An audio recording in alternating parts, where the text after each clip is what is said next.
I don't know what we've done this week. Hey, welcome. We skipped last week just because I wanted better material. Not better, but just more material for what I learned. And it did not disappoint waiting. Last week we went kayaking, and while Summer usually behaves herself for photos, I don't. And so what I didn't tell Summer is I was going to be pretending like I was victorious in every kayak race ever, anytime I even thought she was going to take a picture of me. So as you can see, what happens is I start raising my hands in triumph like I'm crossing the finish line first in every attempt she has at getting a decent photo or video of me while kayaking.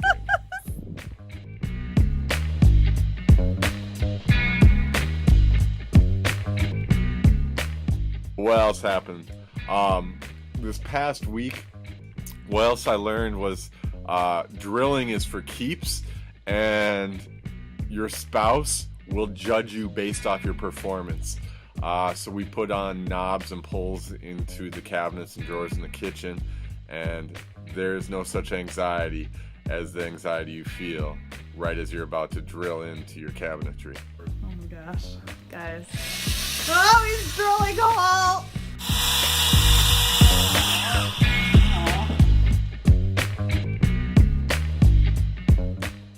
What else have I learned this week? I learned that my bride doesn't need hands to eat, even though I'm pretty sure she requires me to use my hands and utensils. But all bets are off when it's your bride. There's popcorn in here. She didn't think I was. This is the way you keep your hands grease free. Look, I can touch anything. Ah! I'm gonna teach my kids this too, and Jeff.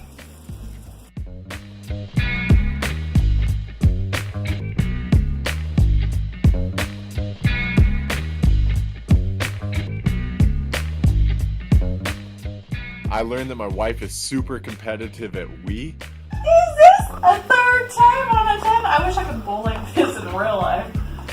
Instead, I don't. I let her win, y'all. Happy wife, happy life. I let her win. I let her win. Let her win. You be quiet, please. No mercy in Wii bowling. None. But she also makes a lot of sound effects while playing, so that's kind of fun. What else did I learn this week? I have learned that it sucks to have someone being sick in the house. I won't name names, but someone was sick in the house in the last 2 weeks, and it wasn't much fun. It was me.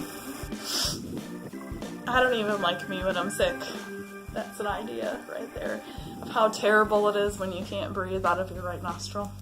And it just makes me angry, and then I just get angry at the bed and at Jeff and my toothbrush and my face and everything, and then I just take it out on Jeff. I've enclosed an artist's rendering depicting what it's like to have a wife that's sick. Yeah.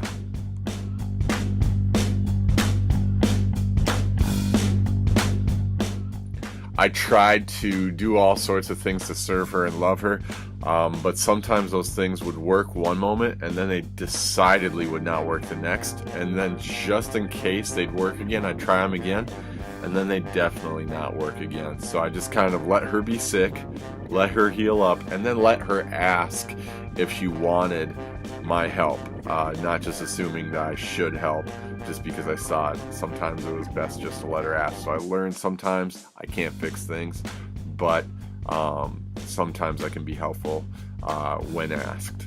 Rule number 1, don't tend to my needs when I'm sick, because I don't need your help. And I don't want you to look at me, I don't want you to touch me, I don't want you to do anything for me. Just leave me alone. And I'm just gonna sit there and realize how big a selfish punk I am. Punk! Punk! Punk! That's all! let me just say that I really love having my own bed. This week I have had the spare room to myself. That's just one part about marriage that I'm not okay with yet. Sharing a bed. I don't have to listen to him snore in the other room, and I don't fall into the hole because I am in the hole, and it's just me. And I can like move, and it's just glorious. So I don't really know how to fix that. How do you change that, huh? How do you like sleeping with another human next to each other on the bed? That is the question of the week. I've learned through my month and a half of marriage that my wife will turn into a gremlin during what I lovingly call the witching hour. She will not leave me alone. She turns into a 3-year-old that has boundary issues, but just when I'm trying to sleep. Rise up like the eagle, and I will soar with you. Spirit leads me. Power of your love. I'm trying to sleep, I promise. No, he's not. The light is on. Her light is on. My light is off. You remember how I turn into a gremlin at a certain hour? It's about gremlin time. As soon as I try the to witching sleep. hour. I've been calling it the witching hour. It doesn't have to be a set time. It's just whatever time I have to try to close my eyes. That's the laugh of evil.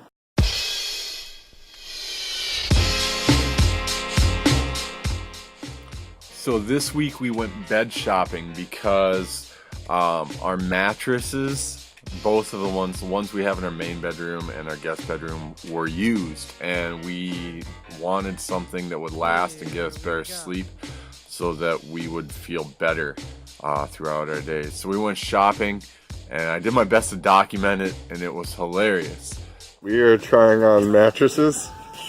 Actually, we're seeing if the theory of folding somebody up in a bed is even possible, and I'm going to tell you that it's not, because this is as far as it goes. I am as uncomfortable as I can be right now. Oh, we are getting vibrated. Guys, this has an anti-snore button. We're going down. Do you hear those birds chirping? That comes with this bed as well. This is a good bed. Anti-snore.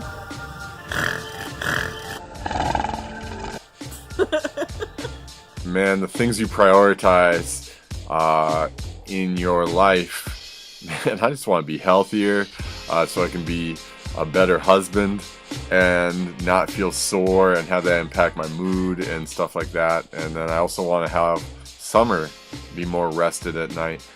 So we made an investment this week of a mattress.